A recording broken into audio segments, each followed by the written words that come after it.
Hi guys, welcome to the Free From Allergy Celiac Awareness virtual show. My name's Adam Rice. I'm a culinary mentor and founder at Better Food Bureau. I created Better Food Bureau because I was really passionate about trying to help people manage dietaries and manage food allergies and their intolerances. I'm not a health practitioner. I am a chef and I'm very interested in how food and well-being can marry together and how we can use that to improve our quality of life. And I think my belief is by eating amazing food, we can be happier, we can give more to ourselves, and therefore we can give more to the world. So let's get straight into it. Today we're going to make a warm beef salad with goat's cheese, parmesan, lemon, and olive oil. We're also going to introduce to you the sensory impact model, which is a model that I designed to help unpack what chefs do to amazing food and what are the elements that are inside that dish, almost from a bird's eye view, and how can we use those elements in order to create a dish that's more better flavored, that's a little bit more edible, that really stands out and that wows our taste buds. And so the idea is that we can apply the sensory impact model, we can insert the sim to any dish to zhuzh up a dish. We can give a dish a little bit more life if we add the elements of herbs, texture, citrus, bitter, umami, salt, pepper, and those other things. So let's get into it. The reason why I created and started Better Food Bureau, it was because after being a chef for 25 years or so, I spend a lot of time creating food that is suitable for people with dietaries. I've worked as a personal chef for over 7 years, and I've worked as a chef and a head chef in restaurants for around about the same amount of time. And what problem continued to come up for me was when we have someone with dietaries that can't eat a bunch of things, how do chefs create food that still tastes amazing? And how can we use that information or use this concept of the sensory impact model, and how can I teach it to you so that you can zhuzh up any dish with what you have? Now, what could we get if we were able just to create amazing food with what we have in our cupboard? Well, Uber Eats is really expensive, and we don't like to go out. Some of us don't like to go out and eat every night. We want to create great food at home, and so how can we do that and create restaurant quality food at home with what we have in our cupboard? Well, that's the reason why I created the sensory impact model. And the other thing is, as well, is that time's really poor, and we don't have time to spend 2 or 3 hours in a kitchen following recipes and following cookbooks and so on and so forth to create great food. So my philosophy is that you can create great food now with what you have on hand, and so that's why the sensory impact model was created. So if we get this wrong, we'll forever be eating boring and bland food. If we're constantly just creating one or two dimensional dishes, it doesn't really excite us that much. And also, do we really want to be going out and spending hundreds of dollars every week or every month on Uber Eats just to get that super satisfaction? So if we get this wrong, we'll be eating boring, bland food. But if we get this right and we learn how to build great dishes with what we have on hand, we can really enjoy the food that we're creating at home, and we can really enjoy sharing our food with other people because it's something that we're proud of. So my invite to you through this workshop is to, rather than think about what's inside the dish and what elements you need to put into the dish, rather take a bird's eye view of what I'm creating and think about what you can add to a dish or even my dish to help improve its edibility. Maybe you might like to take down some notes or write down some ideas. And as you go through the workshop, if you've got a dish that you like, that you would like to improve, then feel free to take some notes and improve it as you go.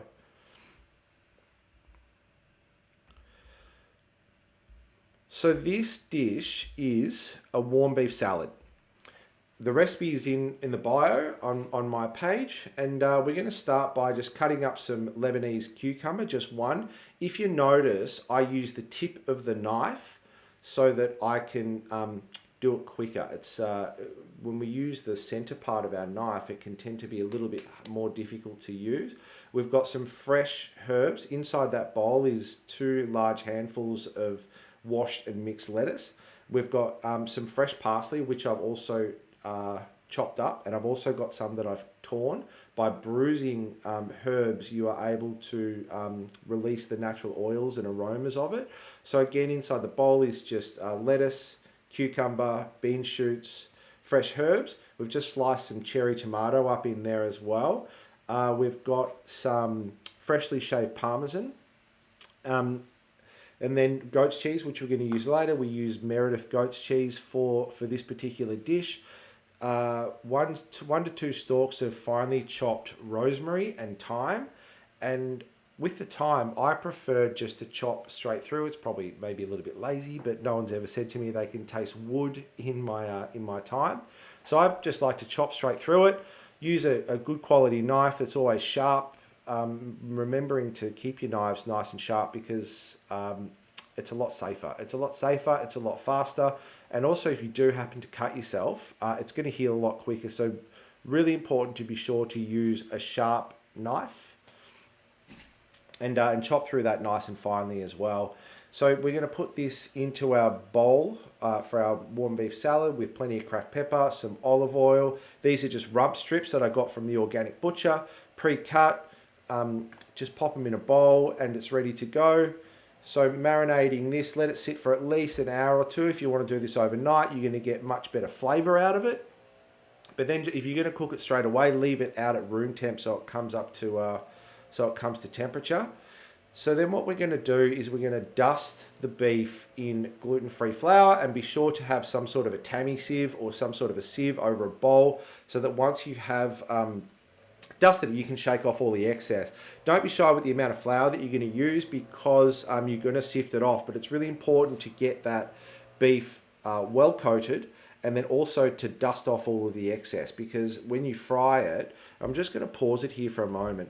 When you fry the beef, you want to make sure that it's you use a large pan that's well spread so the beef can spread out well. And you really want to avoid clumps. So if this means that you do this in 2 to 3 stages, then that is better than trying to do things in one stage and having your meat clump up, if that makes sense. So with your frying pan, ensure that it's really hot. I'll pause for one moment, this can be a potential fire hazard and we want to be careful. So if you are not confident about doing this inside, if you have a barbecue outside, I highly recommend that. Ensure to turn your extraction fan on, but it's really important that we get this pan quite hot. So again, avoiding clumping, and we want to have everything ready so that we're moving quick. So as you can see, my pan is extremely hot and I've got about 50 mils of olive oil in there just to start. And as you'll see, I will make sure that the beef is evenly spread throughout the pan, and I want to let it sit. You really want to let this fry and really want to let it color. It's not a good idea to play with your food like this while it's cooking because it'll turn to mush. It'll end up sort of stewing. Notice that I put a little bit of salt in there as well, followed by some more olive oil. Keep the pan on high heat. Again, if you find it easier to do this in smaller batches, then I highly recommend it. The recipe that I've provided is to make 2 salads. I also, when I did this, I made a vegetarian version as well. So if you're a veg or a vegan, you can use eggplant or zucchini or something like that. Now going back to what we're doing with the beef, you see how the beef is more evenly distributed and that it's starting to fry quite nicely and it's getting some really nice color.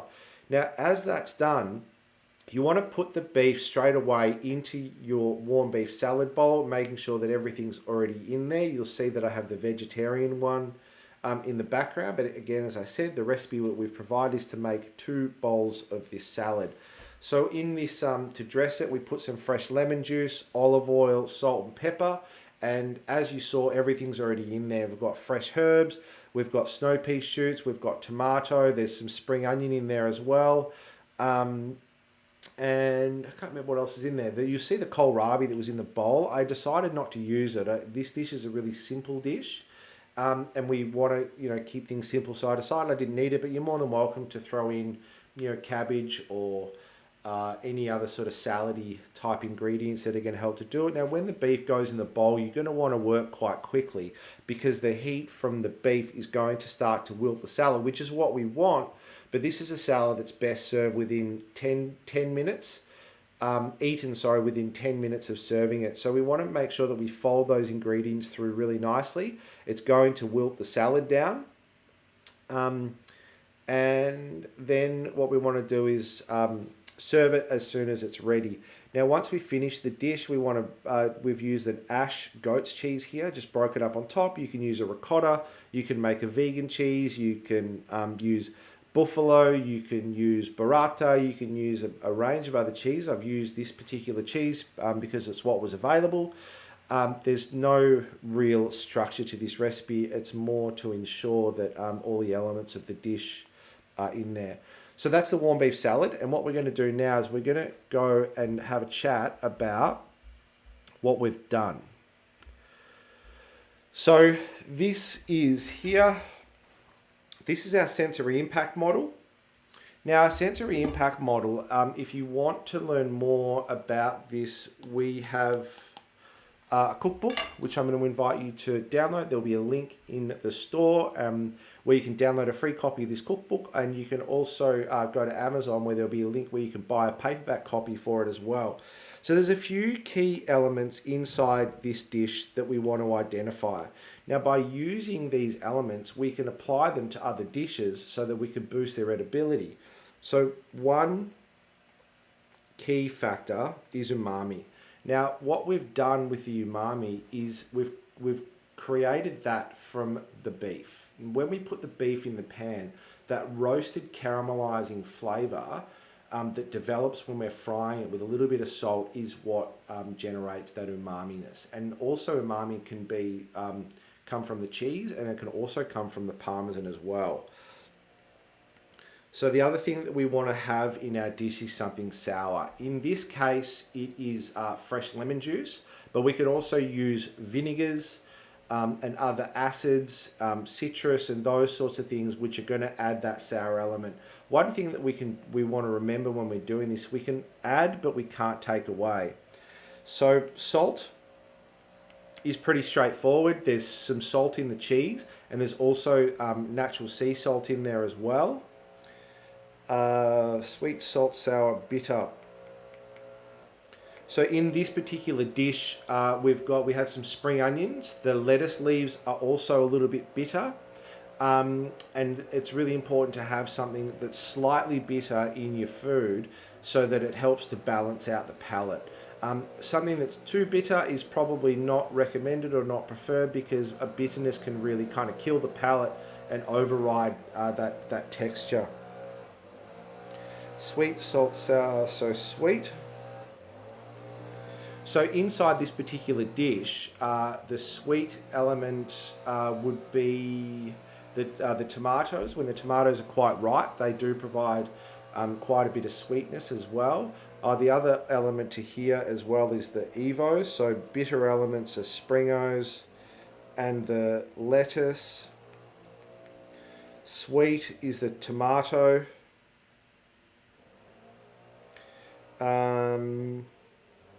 Sour is the lemon. Umami is the cheese and the beef. The salt is the salt and also the Parmesan cheese. So does that make sense? Before we move on to the next bit, the first foundation of any dish that we want to create, we want to make sure that we have these particular elements covered. Something sour, something salty, something umami, something sweet, and something bitter. And then the other thing that we want to build on next is the elements of flavour. So in here, we'll just change this colour. These are the elements of taste. And what we want to do here is build out our elements of flavour. Now, our elements of flavour are herbs, fat, spice, and What was my other one?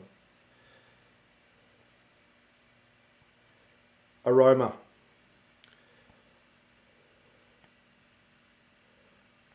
So inside this dish, there's a couple of additional elements that we want to have a look at. We want to assess, which are going to help to improve that dish's edibility. So herbs, inside this dish we had some snow pea shoots, which maybe not traditionally called a herb, but I like to put them in because they provide texture. And that's the other element that we're going to put in as well. So fresh parsley, we've got some rosemary in there, we've got some thyme in there, and also, that's it, and that's all we're going to put in there. As far as fat goes, we've got fresh olive oil, and cheese is also a fat element as well. Spice, there's not a lot of spice in this dish, but in this case we're going to use pepper. And aroma. When we add heat to ingredients, it's going to provide a natural aroma. So something that you will notice when you cook this is you're really going to smell the rosemary when you cook the beef. The element of fat here is olive oil, and then we've got parsley, but you're more than welcome. I would also happily add dill, chervil, chives, and those sorts of things to this dish. And then we want to also consider the overall texture of the dish. And so in this case, what provides us that texture is this crispy beef. Does that make sense? So if we just go back to this dish,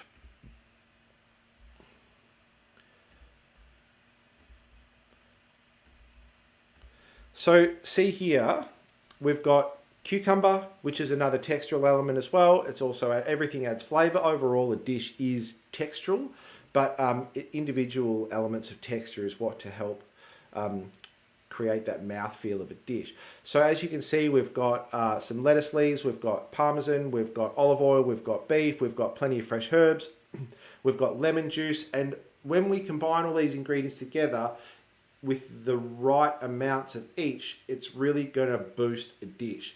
So if you can think of a dish at home that is okay, that could use a bit of a zhuzh, I highly recommend downloading the cookbook, having a read of the sensory impact model, and work out what you can do, what you can add to another dish and help to improve its edibility.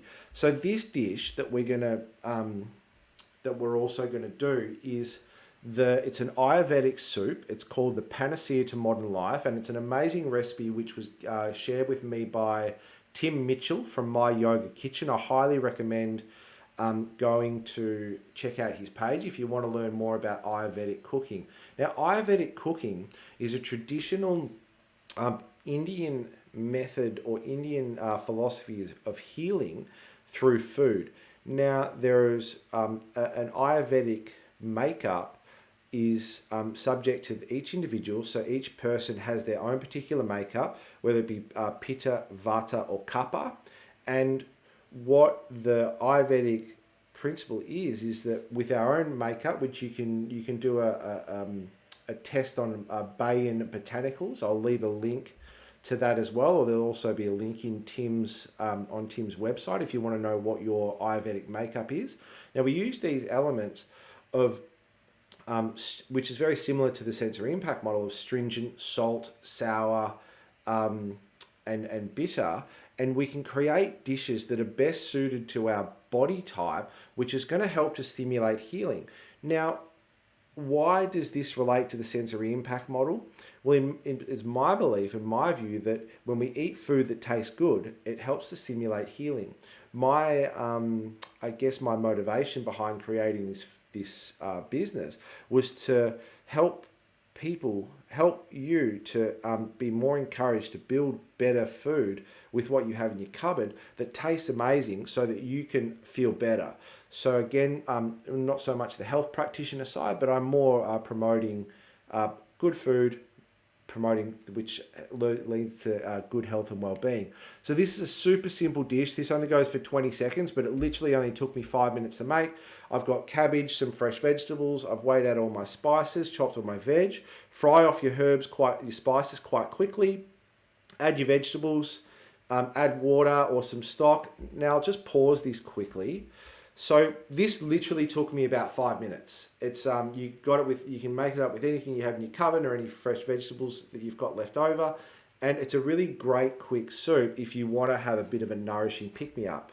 So going back to the Ayurvedic principle and the sensory impact model, can you see in this dish what elements of taste and texture, or taste and flavour that we've added to the dish to improve its edibility? So we've got some toasted almonds in there, we've got fresh lemon, and we've got fresh herbs. And I also use some olive oil or clarified butter in it as well to create that sort of fat element. And yeah, so when you eat the dish, it helps to improve its edibility, and that's something that it's something that I do across all the food that I cook, and I've been cooking for a long time, and I always apply the sensory impact model, or I insert the sim to help boost pretty much every dish's edibility that I ever cook, and so I hope that's useful for you. So, where did all this come from for me? I was 13, probably a little bit older than that. I was actually probably about 16 years old, and I was working as an apprentice chef at the Portsea Hotel, and I met this other senior chef named Evan, and I went over there for lunch, and he was making a standard barbecue, prawns, sausages, salad, blah blah blah, and he made this mango salsa, and he gave it to me, and I tasted it, and when I tasted it, it was a little bit one-dimensional. It was a little bit plain and simple and boring. And what he did was he added some things like sweet chili sauce, and he added some fresh herbs, and he added some fresh lime with some more olive oil and some onion and things like that. When I tasted it, it blew me away. It absolutely blew me away. And so what I was really passionate about is, what did he do? What did he do, and what did he put into this dish that gave it so much wow? And after I ate the dish, I felt great. So this was around about 2006, I think. And then fast forward about 5 years. So that was must have been around year 2000. And then so fast forward to the year 2005, I was working on the pass with the head chef at Ezard. We had a customer, so I wasn't working on the pass, I was on the hot section. And the chef that was on the pass, Dylan, we had a customer come into the restaurant that was lactose intolerant, gluten intolerant, low FODMAP, and vegetarian. And we had to come up with 10 dishes on the fly at 2-hat level that were still going to taste amazing for them. And it really broke down and really kind of sparked the interest for me about what is it that chefs do, and how do we do this thing, and how do we create food that tastes amazing. And so I then went on this sort of 5 or 7 year journey of unpacking food and learning more about what we do as chefs, and basics of culinary theory, and pulling things apart and putting them all back together. And what we created was this sensory impact model, which if you download the cookbook, you can learn more about it. And so one thing that I really discovered was that it's not so much about the foods that you can't eat in your dietary limitation, but more so about the foods that you can eat. And the reason why we have the sensory impact model is so if you get rid of the foods that you can't, but you can identify the elements of sweet, salt, sour, umami. I'm sure there's some herbs that you can eat. I'm sure there's some fat elements that you can eat. We identify the ingredients that we can eat, and we can put them together and create dishes that taste really well. And as you see by the warm beef salad, it's very easily done. This dish is suitable for people with celiac disease or gluten intolerant. And then again, the Ayurvedic soup, the panacea to modern life, as it's called, also carries those elements of sensory impact. So what I'm going to invite you to do is, if you've got a dish at home that you reckon you could boost its edibility, I highly recommend to download the cookbook and have a look at these particular elements and try it for yourself. So how can we use this model to improve any dish edibility? Well, I'm sure there's been a time where you've had a last minute dinner party, you don't have time to go shopping, there's a few little bits and pieces in the fridge, and you've got to whip something up. This will be a perfect time for you to pull everything out of your fridge. You may need to run to the shop for one or two things, or you may have some herbs in the garden. Write down a quick plan. Let's say, for example, off the top of my head, we're going to do a Thai beef salad for dinner.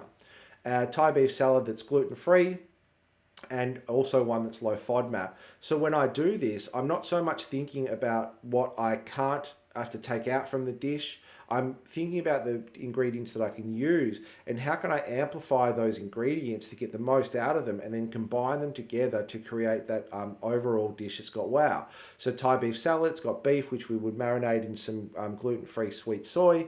We've got a hot and sour salad dressing, which is lime juice, fish sauce, fresh chili, gluten-free glass noodles or gluten-free vermicelli noodles.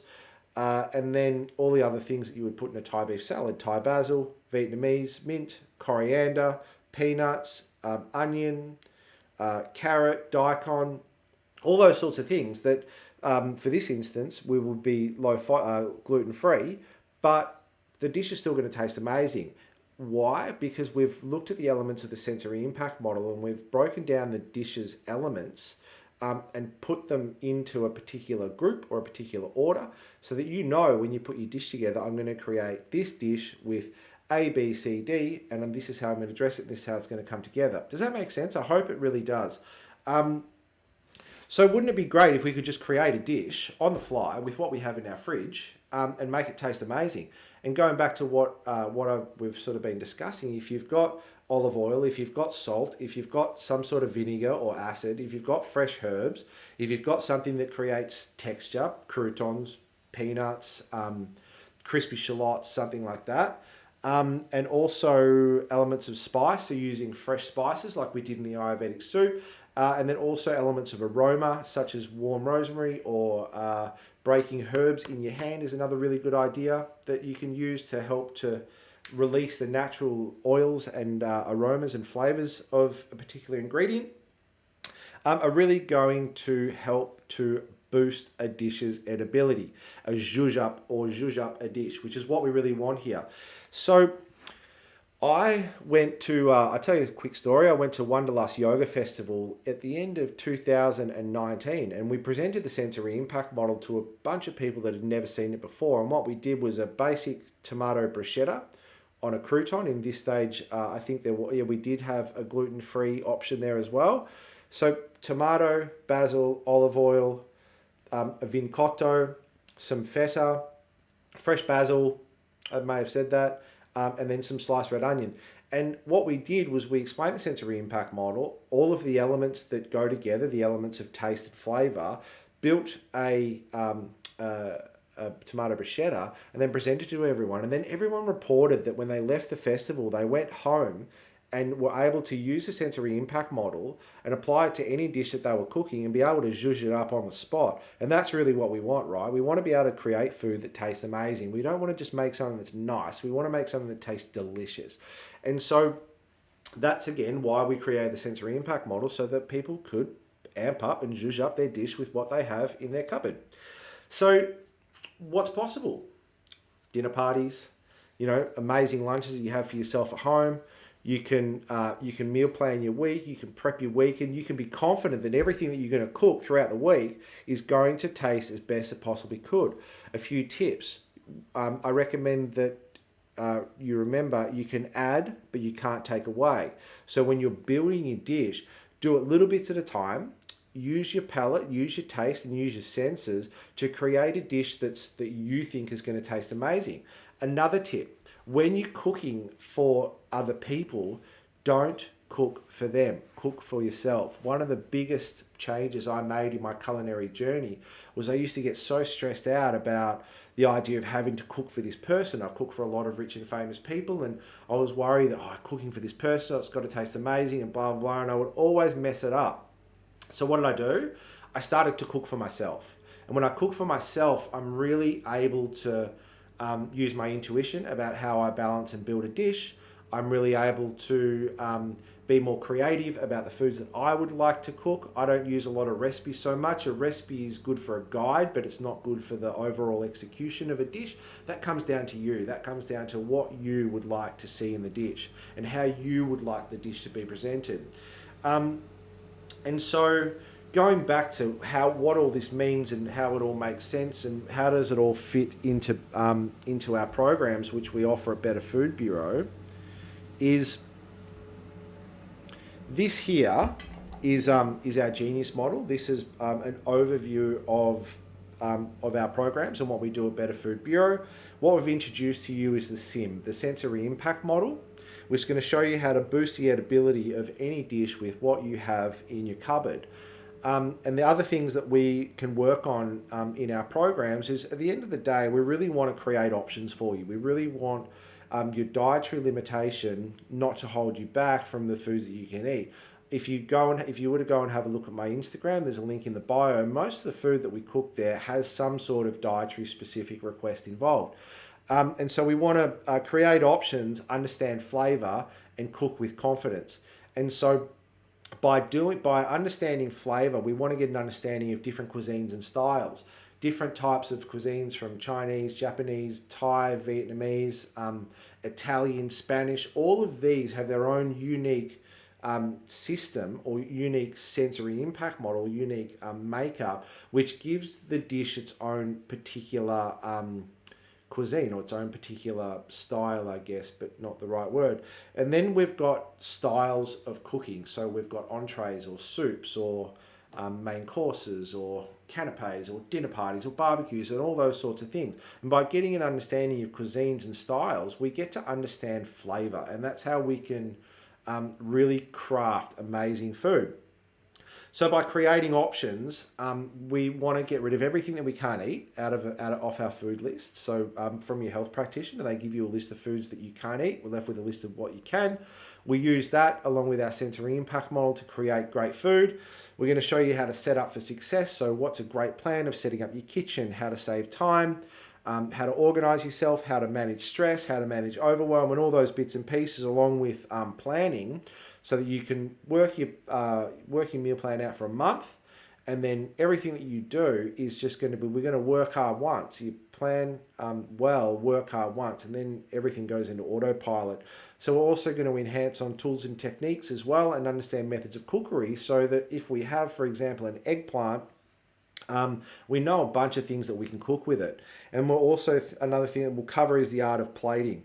Now, all of this, it doesn't, it's all of this sort of stuff. It's just part of a lot of part of this is our free program, which we have in our Better Food group called Foundations of Cookery. Foundations of Cookery is a free group that's designed to teach you the basics of cooking and the foundations of cookery from what I mentioned earlier, so that not only do you have a bunch of great tools that you can use in the kitchen, but you know where they fit, and you've got more so of an understanding of how a cook operates in the kitchen, so that you can be a better performer, if that makes sense. We're not so much driven towards teaching recipes. I'm not really a recipe guy. I don't want to show you what to cook. I want to show you how to cook.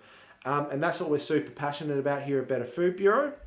So if you want to learn more, feel free to jump over to the free Facebook group, Foundations of Cookery, where we're going to be sharing all of our stuff. We'll show you the sensory impact model at more depth.